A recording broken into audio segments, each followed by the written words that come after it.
Assalamualaikum warahmatullahi wabarakatuh. Alhamdulillahi rabbil alamin. Wassalatu wassalamu ala asrafil mursalin Sayyidina Muhammad wa ala alihi wa sahbihi ajma'in. Amma ba'du. Baiklah, kita akan membahas ayat 94 dan 95 dari surat Al-Maidah. Bismillahirrahmanirrahim. Adapun terjemahan dari ayat 94 dari surat Al-Maidah adalah sebagai berikut. Wahai orang-orang yang beriman, Allah pasti akan menguji kamu dengan hewan buruan yang akan mudah kamu peroleh dengan tangan dan tombakmu, agar Allah mengetahui siapa yang takut kepadanya, meskipun dia tidak melihatnya. Barang siapa melampaui batas setelah itu, maka dia akan mendapat azab yang pedih. Selanjutnya, terjemahan ayat 95 dari surat Al-Maidah. Artinya, wahai orang-orang yang beriman, janganlah kamu membunuh hewan buruan ketika kamu sedang berihram, haji atau umroh. Barang siapa di antara kamu membunuhnya dengan sengaja, maka dendanya adalah mengganti dengan hewan ternak yang sepadan dengan buruan yang dibunuhnya.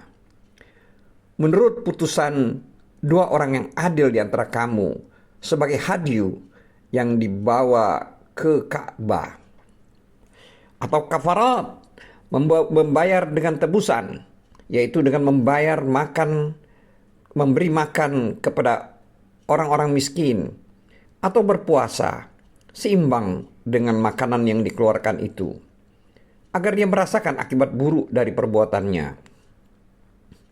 Allah telah memaafkan apa yang telah lalu, dan barang siapa kembali mengerjakannya, niscaya Allah akan menyiksanya, dan Allah Maha Perkasa, memiliki kekuasaan untuk menyiksa. Surat Al-Maidah ayat 94 dan 95. Terkait dengan ayat-ayat yang telah kita bacakan tadi, maka Ibnu Abbas berkata bahwa Allah Ta'ala telah berfirman, yaitu sebagaimana bunyi ayat 94 dalam surat Al-Maidah, di mana bunyinya adalah sebagai berikut. Sesungguhnya Allah akan menguji kamu dengan sesuatu dari binatang buruan yang mudah didapat oleh tangan dan tombakmu. Maka Ibnu Abbas berkata, yang artinya yaitu binatang buruan tersebut adalah binatang buruan yang lemah dan kecil. Allah akan menguji hamba-hambanya dengannya pada saat mereka melakukan ihram, hingga jika mereka menghendaki, mereka dapat mengambilnya dengan menggunakan tangan-tangan mereka. Maka Allah melarang mereka dari mendekatinya. Mujahid berkata, firman Allah Ta'ala dalam ayat 94 surat Al-Maidah yang telah kita bacakan tadi, yang dimaksud dengan yang mudah didapat dengan tangan adalah binatang buruan yang kecil dan anak burung. Dan tombakmu, di sini maksudnya dengan tombak, yakni binatang-binatang yang besarnya. Seterusnya ayat tersebut berbunyi, ayat 94 surat Al-Maidah, yang artinya supaya Allah mengetahui orang yang takut kepadanya meskipun ia tidak dapat melihatnya. Di sini maksud dari takwil dari kalimat dari ayat 94 surat Al-Maidah ini adalah yakni bahwa Allah Ta'ala menguji mereka dengan binatang buruan yang mendatangi mereka dalam perjalanannya. Mereka dapat dengan mudah mengambilnya, baik dengan tangan ataupun dengan tombak, secara terang-terangan atau sembunyi-sembunyi, untuk menampakkan ketaatan orang yang taat di antara mereka, baik di waktu sepi ataupun ramai.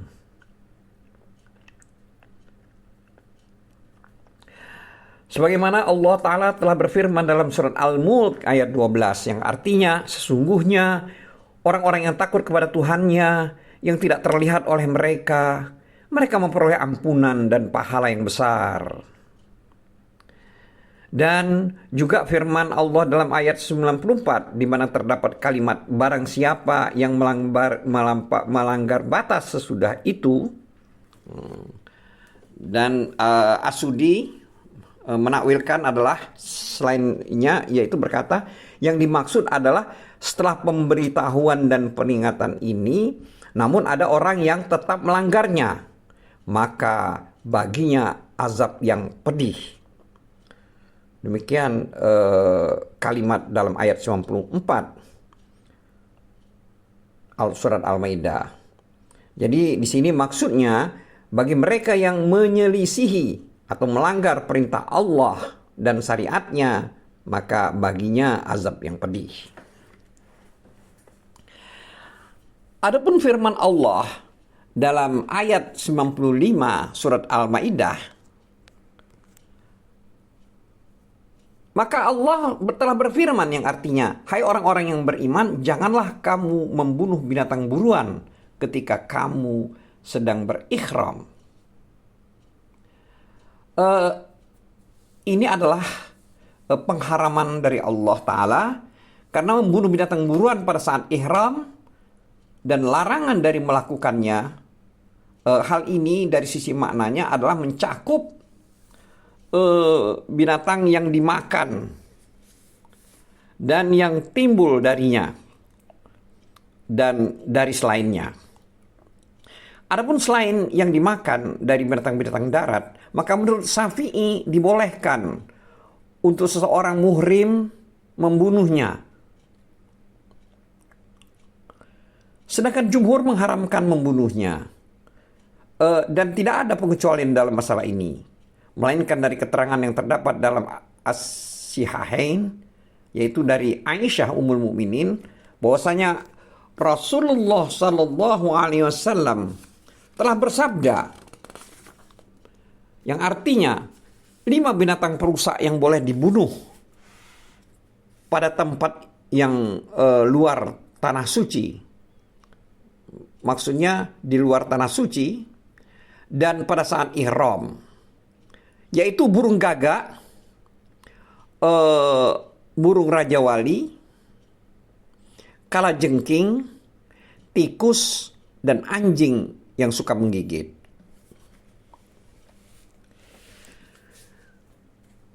Terkait dengan hal ini, Malik berkata dari Nafi, dari Ibnu Umar, bahwasanya Rasulullah SAW pernah bersabda, yang artinya 5 binatang yang boleh dibolehkan, maksudnya untuk bagi orang yang ihram untuk membunuhnya, yaitu burung gagak, burung rajawali, kalajengking, tikus, dan anjing yang suka menggigit. Hadis ini diriwayatkan oleh Al-Bukhari dan Muslim. Dari para ulama yang menambahkan anjing yang suka menggigit dengan serigala, binatang buas, macan tutul, dan macan kumbang, karena binatang-binatang tersebut adalah lebih berbahaya. Jadi di sini maksudnya binatang-binatang tersebut boleh dibunuh. Wallahu a'lam. Adapun Sufyan bin Uyainah dan Zaid bin Aslam berkata, anjing yang suka menggigit itu mencakup seluruh binatang buas ini. Mereka berkata, jika membunuh selain dari yang sudah disebutkan, maka dia harus menebusnya. Seperti misalnya anjing hutan, serigala, marmut, dan sebagainya.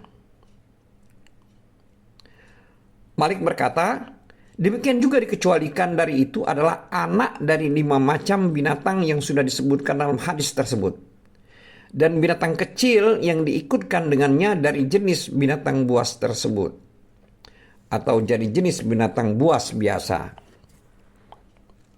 Syafi'i berkata, dibolehkan bagi orang yang sedang berikhram membunuh setiap binatang yang dagingnya dapat dimakan.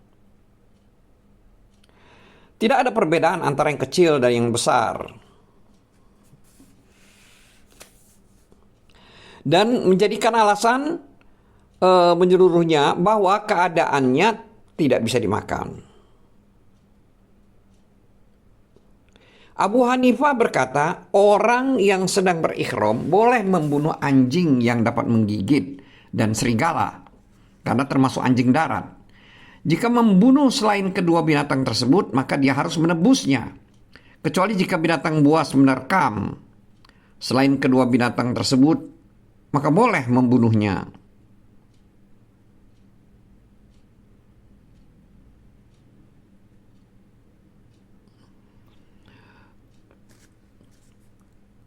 Dan tidak ada tebusan baginya, kecuali dari binatang buas yang menerkam selain kedua binatang tersebut, maka boleh membunuhnya dan tidak ada tebusan padanya.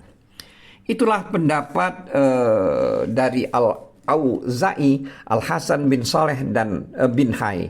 Sebagian ulama berpendapat bahwa yang dimaksud dengan burung gagak di sini adalah burung gagak yang berwarna hitam, putih, belang-belang maksudnya, yaitu yang pada bagian perut dan punggungnya berwarna putih, tidak murni berwarna hitam, dan murni berwarna putih.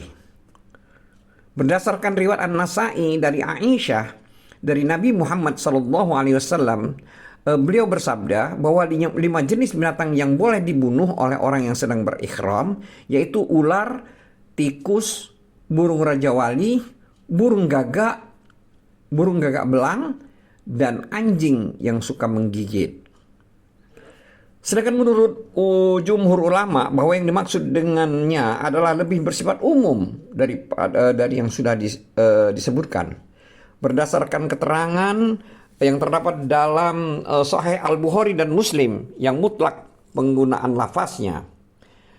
Malik berkata, orang yang sedang berihram tidak boleh membunuh burung gagak kecuali jika binatang itu menyerangnya atau melukainya.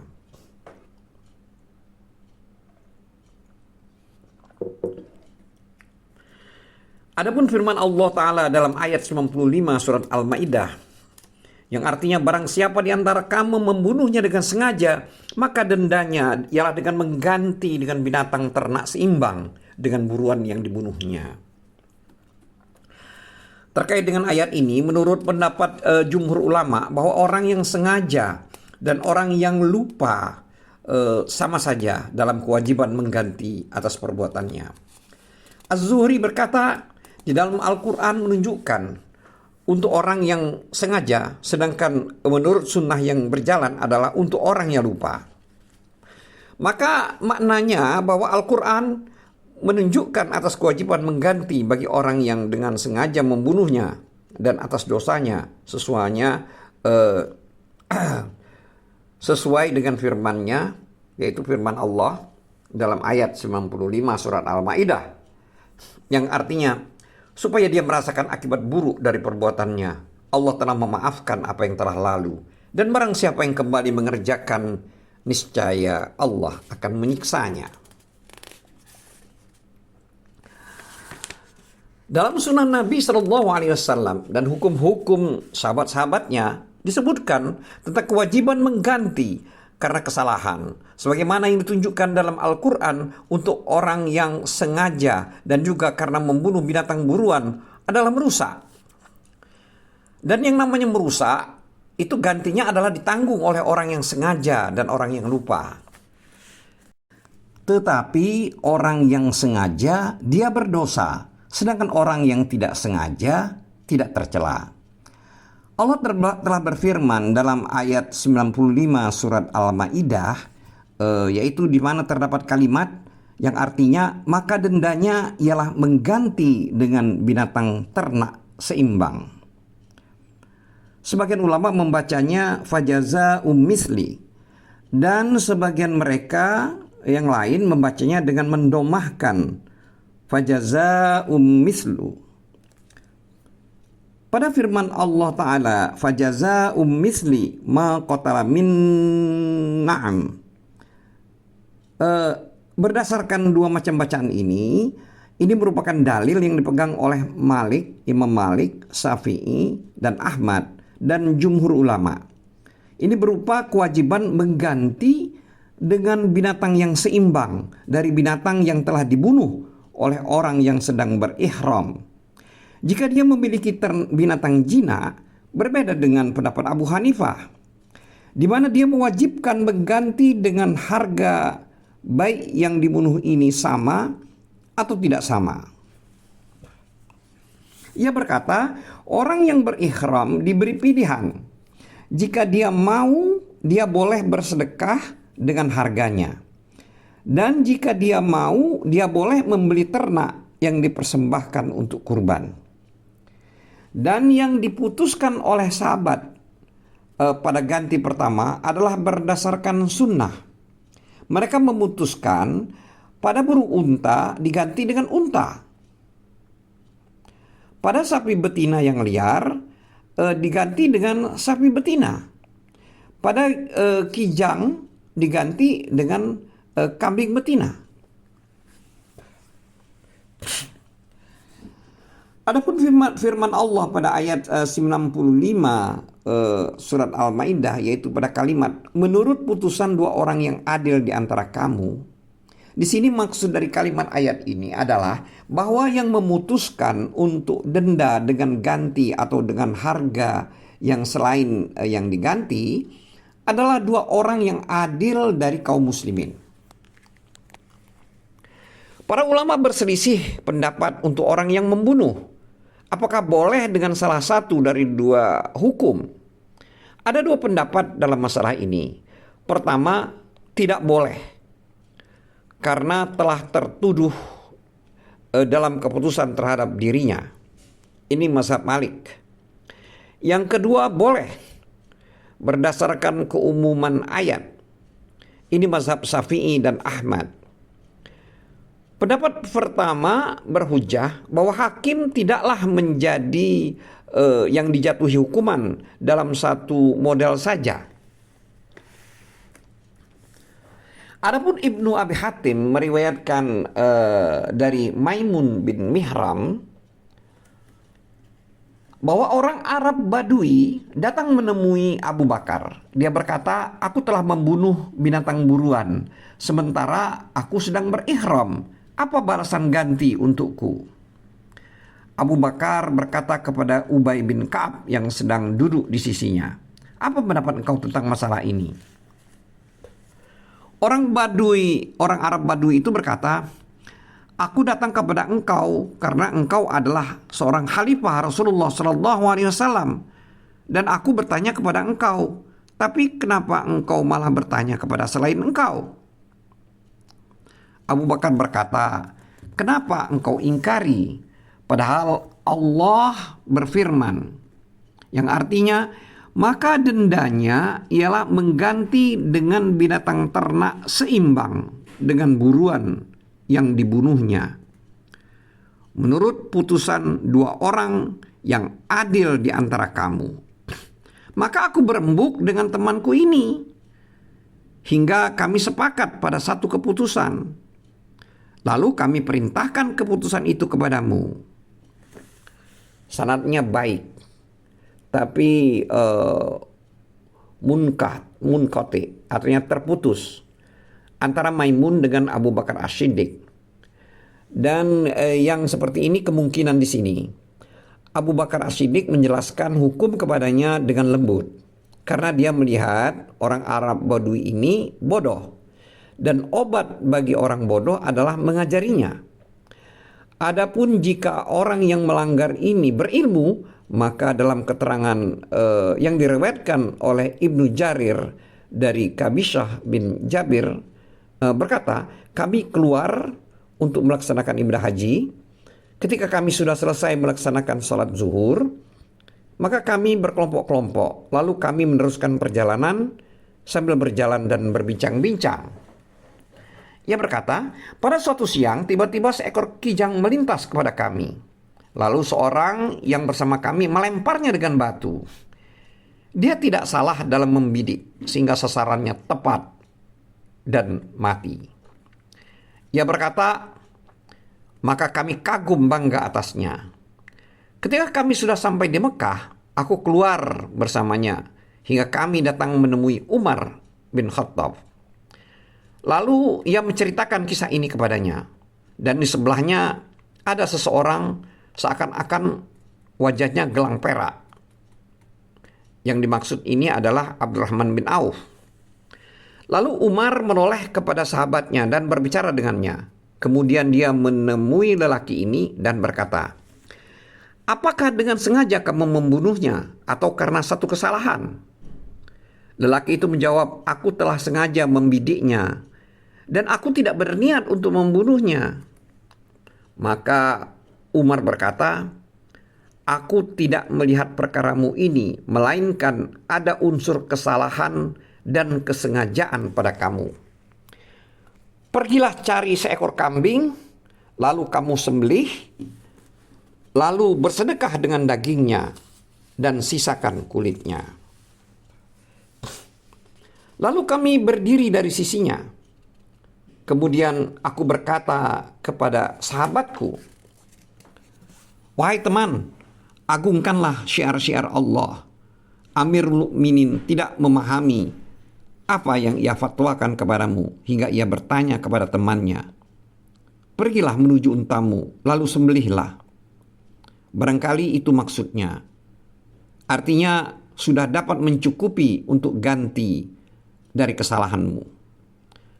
Kabisyah berkata, dan aku tidak ingat ayat dari surat Al-Maidah yang terdapat kalimat pada ayat tersebut, yaitu ayat 95 surat Al-Maidah, yang artinya kalimat tersebut, "Menurut putusan dua orang yang adil di antara kamu." Lalu ucapanku ini sampai kepada Umar. Tidak ada yang mengagetkan kami darinya, melainkan karena ia membawa darah. Maka atas sahabatku berkewajiban mencampur dengan darah. Waalaikumsalam. "Apakah kamu di tanah haram membunuh dan membuang hukum?" Kemudian ia menghadap kepadaku dan aku berkata, "Wahai Amirul Mukminin, aku tidak akan menghalalkan sesuatu pada hari ini untukmu dari yang diharamkan untukku karena engkau." Maka Umar berkata, "Wahai Kabisyah bin Jabir, sesungguhnya aku melihatmu adalah seorang pemuda yang dewasa, lapang dada, pintar berbicara. Sesungguhnya seorang pemuda ada padanya 9 akhlak baik dan 1 akhlak buruk. Lalu akhlak buruk itu merusak akhlak yang baik. Maka berhati-hatilah dari ketergelinciran di usia muda."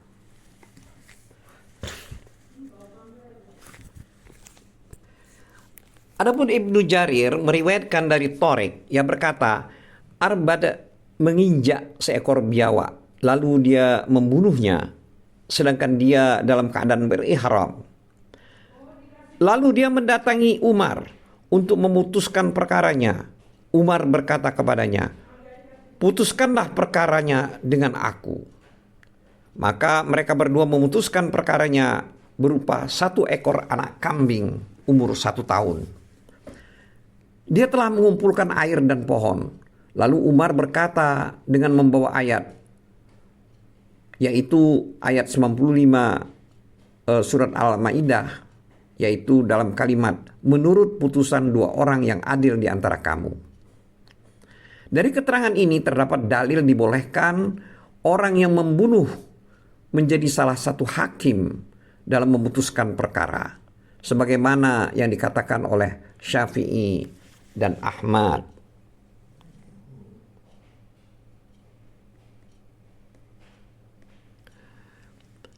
Para ulama berselisih pendapat apakah harus naik ke pengadilan pada setiap perkara yang dialami oleh orang yang sedang berihram dan yang wajib menghukumi 2 orang yang adil, meskipun para sahabat telah menghukumi untuk perkara yang seperti ini, atau cukup dengan keputusan-keputusan hakim, keputusan-keputusan hukum para sahabat yang telah lalu.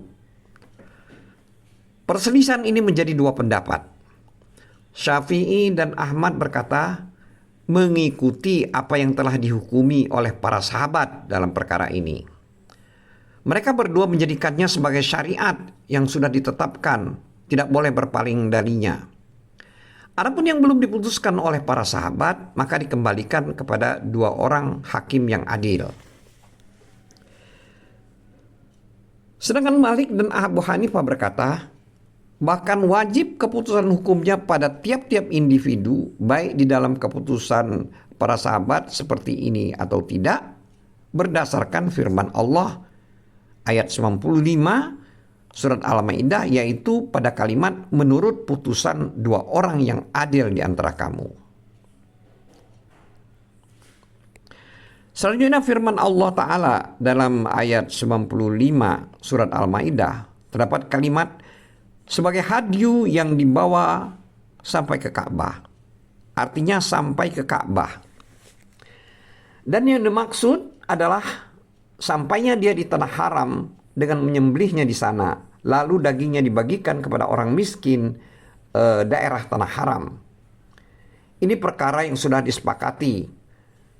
Dalam fenomena seperti ini terdapat firman Allah, yaitu dalam ayat 95 surat Al-Maidah, yang artinya atau dendanya membayar kafarat dengan memberi makan orang-orang miskin atau berpuasa seimbang dengan makanan yang dikeluarkan itu. Artinya, maksudnya, jika orang yang sedang berikhram tidak mendapatkan binatang atau tidak mendapatkan ganti hewan ternak atau hewan buruan yang dibunuh bukan dari jenis yang disebutkan, atau kami berpendapat dengan diberi hak pilihan dalam posisi seperti ini antara mengganti, memberi makan, dan berpuasa. Sebagaimana ini adalah pendapat Imam Malik, Abu Hanifah, Abu Yusuf, Muhammad, dan salah satu pendapat Syafi'i, serta pendapat yang masyhur dari Ahmad berdasarkan zahir ayat atau untuk pilihan. Adapun pendapat lain, hukumnya adalah berdasarkan urutan. Gambarannya adalah disamakan harganya. Maka binatang buruan yang telah dibunuh menurut Malik, Abu Hanifah, dan sahabatnya Hamad dan Ibrahim adalah ditentukan harganya. Menurut Syafi'i, ditentukan yang seperti itu dari hewan ternak. Andai kata ada didapatkan kemudian dibelikan makanan lalu disedekahkan. Kemudian didistribusikan untuk satu orang miskin mendapatkan jatah 1 mud. Ini menurut pendapat Syafi'i. Malik, ulama fikih dari Hijaz, dan dipilih pendapat ini oleh Ibnu Jarir. Adapun Abu Hanifah dan sahabatnya berpendapat bahwa setiap seorang miskin diberi makan 2 mud. Ini adalah perkataan Mujahid.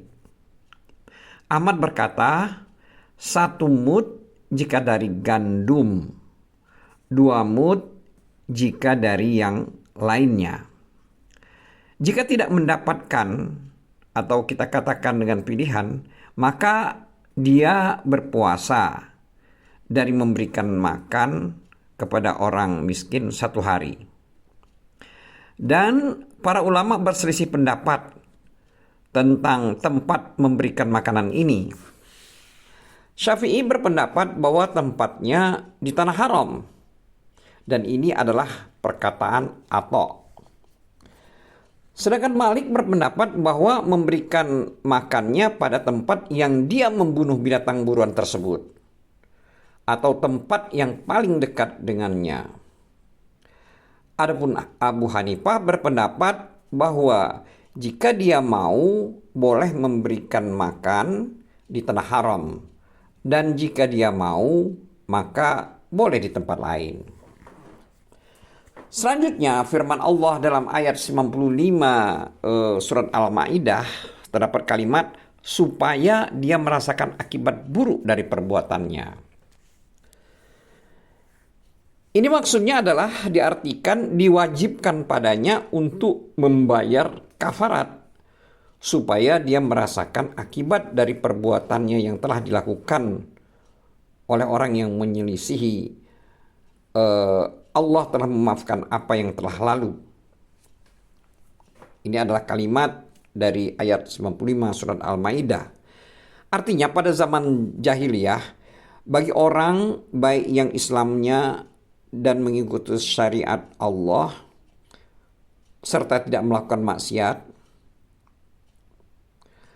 Lalu Allah berfirman, yaitu dalam kalimat ayat 95 surat Al-Maidah, yaitu dalam kalimat, dan barang siapa yang kembali mengerjakannya.